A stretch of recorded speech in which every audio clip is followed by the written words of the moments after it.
ഞാൻ ഒരു കാര്യം പറയാം. നീ അലീനയായിട്ട് സംസാരിച്ച മെർലിൻ എന്താണ് പ്രശ്നം? നിങ്ങൾ നമ്മളെ കണ്ടിട്ട് കുറെ നാളായില്ലേ? അപ്പം മെർലിൻ ടോക്സിക് അല്ലേ? അല്ലേ? ഞാൻ ഒരു കാര്യം ചോദിക്കട്ടെ? ചോദിക്കേ. പെട്ടെന്ന് ഒരു ദിവസം മാമന്റെ പഴയ ഒരു ഗേൾ ഫ്രണ്ട് കയറി പറഞ്ഞു, അമ്മായി എങ്ങനെ പ്രതികരിക്കും? ഞാൻ എന്ത് ചെയ്യേ? ഞാൻ ഒരു ചായയൊക്കെ ഇട്ട് കൊടുത്ത് ഹാപ്പി ആയിട്ട് പറഞ്ഞു വിടും. ഹാപ്പി ആയിട്ട്? ശരി, ഹാപ്പി ആയിട്ട് തന്നെ ചെയ്യണം കേട്ടോ. അങ്ങനെ ആരെങ്കിലും ഒരു ദിവസം കയറി വന്നാ അങ്ങനെ എന്നെ ചെയ്യണേ. മാമന്റെ കാര്യമായോണ്ട് പറയാനും പറ്റത്തില്ല. യേശു ശ്രീക്ക് അവിടെ ഞാൻ എന്തോ വെച്ചിരുന്നു. എന്തോ ചോദിക്കാൻ വന്നായിരുന്നോ? ശ്രീക്ക് അങ്ങനെ എന്തെങ്കിലും? ഇത് ടോക്സിക്. നേരത്തെ പറഞ്ഞത് ടോക്സിക് അല്ല. ഓ, അപ്പൊ എന്നെ വാരാനാണ്. പക്ഷെ മെർലിന്റെ കാര്യം നീ പോകെ മനസ്സിലാക്കും. പോകെ ഞാൻ മനസ്സിലാക്കിക്കോളാം. കഷ്ടം തന്നെയല്ലേ അമ്മായി ഇത്. പറയടാ, എന്താ നിനക്ക് പറ്റിയേ? പറയാൻ പറ്റൂല. പ്രശ്നം പറയടാ. കേസു എന്നാച്ച്? ഇത് തന്നെ ഞാൻ കൊറേ നേരമായിട്ട് ചോദിക്കണം, എന്തു പറ്റിയെന്ന്. മോനെ പറയടാ. സൊല്ലു കേസു. ഇനി മേലെ വിളിക്കല്ലെന്ന് പറഞ്ഞു. ആര്? അലീനയാ? ഞാൻ ഇന്ന് നോക്കും. ഓ, മെർലിൻ. ഇത്രയുള്ള എടാ, അതൊക്കെ സിമ്പിൾ മാറ്റർ അല്ലേടാ. ഇതാണ് ഈ വീട്ടുകാരുടെ പ്രശ്നം. ഉള്ളവന്റെ മനസ്സ് മനസ്സിലാക്കൂല. എടാ, ഒരു കാര്യം ചെയ്യ്. നീ അലീനയായിട്ട് കണ്ടിട്ട് സംസാരിച്ചിട്ട് കുറെ കാലമായില്ലേ? നിങ്ങൾ ഓപ്പൺ ആയിട്ട് മെർലിനോട് പറ. മെർലിനോട് പറയാ. അവള് നിക്കണ്ടേ, നിന്ന് കേക്കണ്ടേ? ഓ, അതാണ് പ്രശ്നമല്ലേ? അമ്മായി സംഭവമൊന്നുമില്ല. ജസ്റ്റ് ഒന്ന് കൺവിൻസ് ചെയ്യാൻ പറ്റിയാ മതി. അത്രയും മതിയാ? എന്റെ ഒരു ഐഡിയ ഉണ്ട്. എന്നാ ഐഡിയ? ഫ്ലവേഴ്സ് ടിവിയുടെ സ്മാർട്ട് ഷോയിൽ പങ്കെടുക്കാൻ നിങ്ങളെ ക്ഷണിക്കുന്നു. ഉടൻ തന്നെ ഈ നമ്പറിലേക്ക് വിളിക്കുക. 7593829838. ഫ്ലവേഴ്സ് സ്മാർട്ട് ഷോ ഉടൻ വരുന്നു ഫ്ലവേഴ്സ്. എടാ, പണ്ട് ഞാനും ശ്രീയും തമ്മിൽ എന്തെങ്കിലും വഴക്കുണ്ടാകുമ്പം ഞാൻ കുറേ വിളിക്കും. എന്നെ ഡയറക്റ്റ് ആയിട്ട് സംസാരിക്കാൻ കുറേ ട്രൈ ചെയ്യും. ഒന്നിനും ശ്രീ നിന്ന് തരൂല. എത്ര വിളിച്ചാലും ഫോണും എടുക്കൂല. അങ്ങനെ ഇരുന്നപ്പോഴാണ് എൻ്റെ ഫ്രണ്ട് റിയ എനിക്കൊരു ഐഡിയ റെക്കമെൻഡ് ചെയ്യണം. എല്ലാ സോപ്പ് വേണോ? എന്തോന്നേടാ, നിനക്ക് ഐഡിയ വേണോ? വേണ്ടേ? ഐഡിയ വേണം. പിന്നെ ഇങ്ങനെയൊക്കെ പറഞ്ഞാൽ പിന്നെ ആരെങ്കിലും അങ്ങനല്ലേ ചോദിക്കൂ. കാര്യം പറ.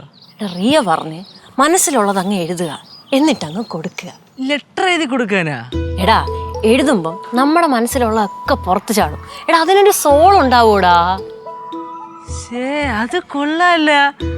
എനിക്ക് എഴുതാനും കൂടെ അറിയാല്ല. അത്ര സാഹിത്യം വേണ്ട, മനസ്സിലുള്ള അങ്ങ് എഴുതി കൊടുത്താൽ മതി. നമ്മുടെ മനസ്സിൽ നിന്ന് വരുന്നത് അതായിരിക്കുമല്ലോ അമ്മായി. ഐഡിയക്ക് താങ്ക്സ്. കേസു, നീ அப்படியே ട്രൈ பண்ணு. ரொம்ப நல்ல ഐഡിയ. പണ്ടേ ഫസ്റ്റ് എനിക്ക് കുറച്ച് ഏകാന്തത വേണം. ഏകാന്തതനാ? ഒറ്റക്കിരിക്കണമെന്ന്. നമുക്ക് അങ്ങോട്ട് നീ എഴുത്. ഓ, ഞാൻ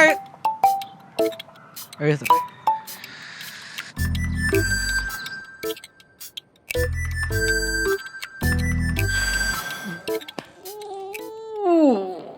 ഏട്ടാ, എന്നെ കടയിൽ കൊണ്ടുപോ. എന്തിനെ? എൻ്റെ ക്രയോൺസ് തീർന്നു മേടിക്കാന്. നീ എന്തിനാ ഈ ക്രയോൺസ് തിന്നുവാണോ? ആരെങ്കിലും ക്രയോൺസ് തിന്നു? അത് തന്നെ ചോദിച്ചേ. കോമഡിയാണോ പറഞ്ഞേ? മനസ്സിലായില്ല. എന്നാ മനസ്സിലാക്കണ്ട നീ. ചേട്ടാ പ്ലീസ്. No pleases. കൊച്ചി ഫ്ലോ കളയണല്ലേ. പാല്. Thank you. അപ്പൊ എനിക്ക് പാല്? കേശു പഠിച്ചോണ്ടിരിക്കുമല്ലയോ, അതുകൊണ്ട് അവന് പാല്. മോക്കുള്ളത് അടുക്കളയിൽ വെച്ചിട്ടുണ്ട്. പഠിക്കുന്ന കുഞ്ഞിനെ പാലുള്ളൂ. കണ്ട എന്തുവാടാ എഴുതിക്കൊണ്ടിരിക്കുന്നത്? കോളേജിലൊക്കെ ഉള്ളതായിരിക്കുമല്ലയോ? കോളേജിലോട്ടുള്ളത് അമ്മൂമ്മ. എസ് എ ആയിരിക്കും. അല്ല, സെമിനാർ. അത് ഒരുപാട് ആൾക്കാരുടെ മുമ്പിലൊക്കെ ഇങ്ങനെ അവതരിപ്പിക്കണമെന്നൊരു കാര്യമല്ലയോ? അതെ. പക്ഷെ ഇത് ഈ സെമിനാറിന് പ്രത്യേകതയുണ്ട്. ഇത് ആദ്യം നമ്മൾ എഴുതും, എന്നിട്ട് ഒരാളുടെ കൊടുക്കും. അയാൾ ഓക്കെ ആണെങ്കിൽ എല്ലാം സെറ്റ്.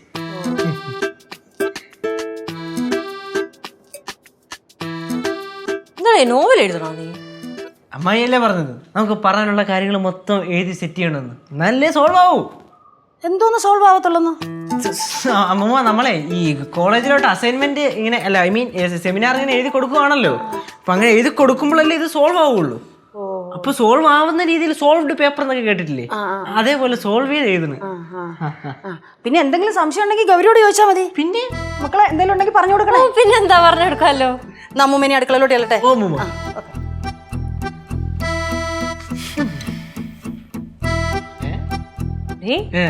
ഇത് കൊറേ ഉണ്ടല്ലോടാ.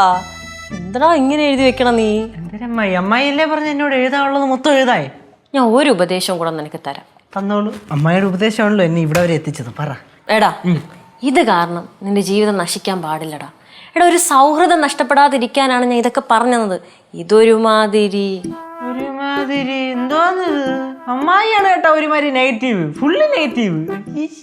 കഷ്ടം തന്നെ കേട്ടോ ഇത്. ഫ്ലവേഴ്സിൽ 2 പുതിയ പരമ്പരകൾ ഈ വരുന്ന തിങ്കളാഴ്ച ആരംഭിക്കുന്നു. വീട്ടിലെ വിളക്ക് എല്ലാ ദിവസവും രാത്രി 8:30 ഫ്ലവേഴ്സിൽ. മഹാലക്ഷ്മി എല്ലാ ദിവസവും രാത്രി 9 മണിക്ക് ഫ്ലവേഴ്സിൽ.